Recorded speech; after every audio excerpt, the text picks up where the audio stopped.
morning guys, my name is Crystal. Welcome to my YouTube channel. Welcome old subscribers, welcome new.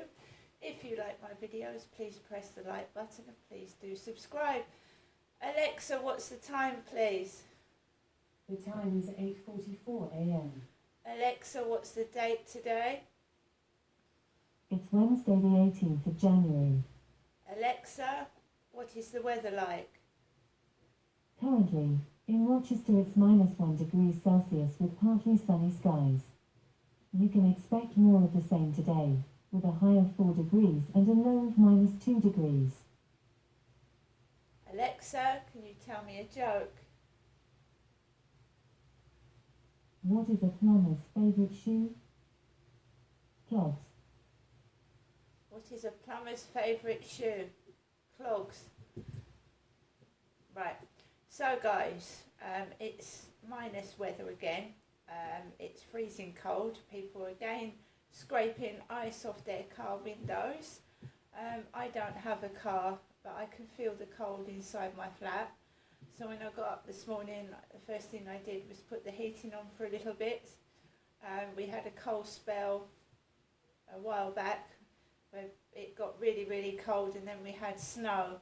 And there was lots of snowmen around Rochester Riverside. I don't know if that's going to happen again. It doesn't feel as cold as it did last time, but we'll wait and see. And another thing is the taxi drivers, they have trouble in the icy weather, because one taxi driver didn't want to take me up to my mum's because the road was icy. People still have to walk on the pavements, especially when the council or whatever doesn't grip the road and the pavement. So guys, I've got up, I've made my coffee, I fed my two lovely cats, and here is Max. Good morning. Good morning, Max. Good morning. Hello. So yeah, yesterday I came in and I put on Mother's Day DVD with Julia Roberts in it, and Julia Roberts had ginger hair, a ginger haired bob, Julia Roberts. It was all about mums, of course, Mother's Day, and it's coming up soon, isn't it? I'm a mum, my mum's a mum. I should get my mum a Mother's Day card, and I should buy my mum something, because you don't forget your mother, do you? So basically I came in, I put Mother's Day on DVD, and I just relaxed as much as I could. And then I read part of Prince Harry's book Spare. I've taken the dust protective cover off, because that's what I've just done. I found a bit of it actually disturbing. When I put on the news and there's bits on Prince Harry's book, they're mainly concentrating on the rude bits and the embarrassing bits. I found this bit quite upsetting. I, in all my lifetime, have not killed a wild animal, or I've never shot a bird, I've never gone pigeon shooting, and I've never shot a wild animal. And this is where upper class people are a lot different to members of the public.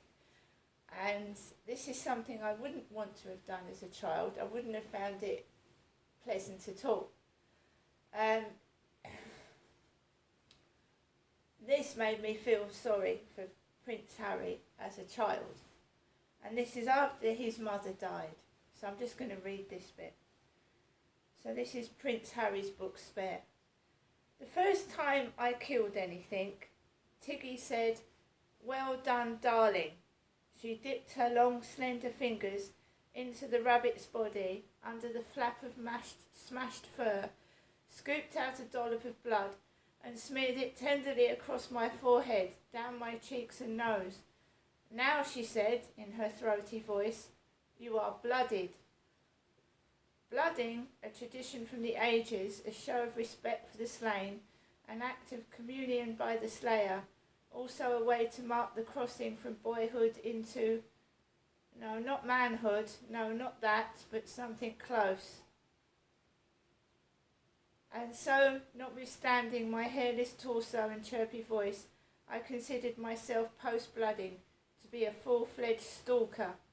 But around my 15th birthday, I was informed that I'd be undertaking the true stalker initiation, red deer. It happened at Balmoral, early morning, fog on the hills, mist in the hollows. My guide Sandy was 1,000 years old.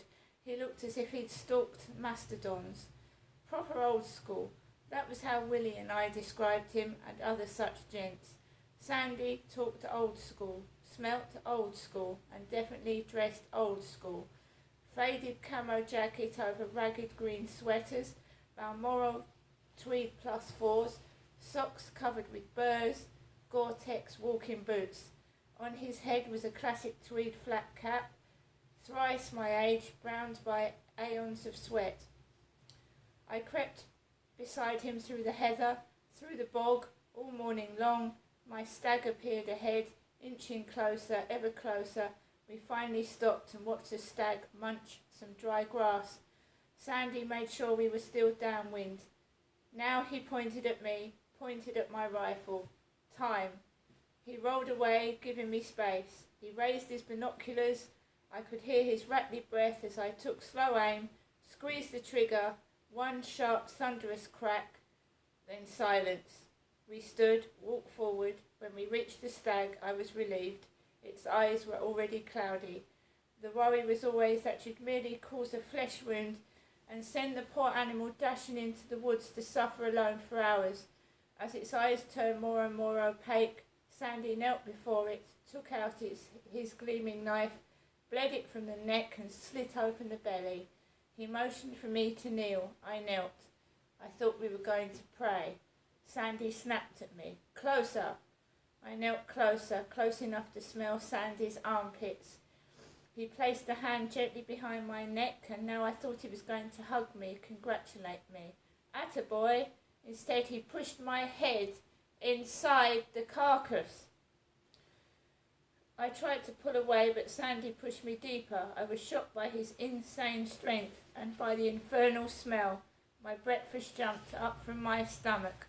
Oh, please, please do not let me vomit inside a stag carcass. After a minute, I couldn't smell anything because I couldn't breathe. My nose and mouth were full of blood, guts, and a deep, upsetting warmth. Well, I thought, so this is death, the ultimate blooding. Not what I'd imagined. I went limp. Bile. Sandy pulled me out. I filled my lungs with fresh morning air. I started to wipe my face, which was dripping, but Sandy grabbed my hand. Nay, lad, nay. What? Let it dry, lad, let it dry. As my face dried, as my stomach settled, I felt swelling pride. I'd been good to that stag. I'd been taught, one shot clean through the heart. Besides being painless, the instant kill had preserved the meat. Had I merely wounded him or let him get a glimpse of us, his heart would have raced, his blood would have filled with adrenaline, his steaks and fillets would have been inedible. This blood on my face contained no adrenaline, a credit to my marksmanship. So you see the difference between us and them. He was proud of killing that stag, proud of killing it. I could not pick up a gun and shoot a living animal. I just couldn't do it. They are taught from a young age, the royals, to shoot stags and partridges, and it's amazing how he thinks he's done good to that stag. He's talking as if it was a good thing to kill a red deer, and I don't see what's good in shooting an animal. I don't myself. But that's my opinion. I'm just a common garden, ordinary person off the street, and I don't know how other people feel, but wouldn't be proud of killing an innocent animal running around that was just enjoying itself in the freedom. I wouldn't be proud of that fact.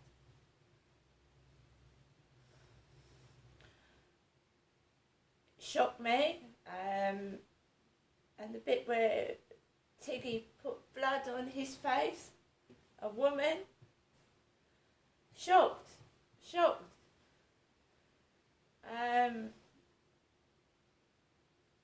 It's absolutely frightening, isn't it?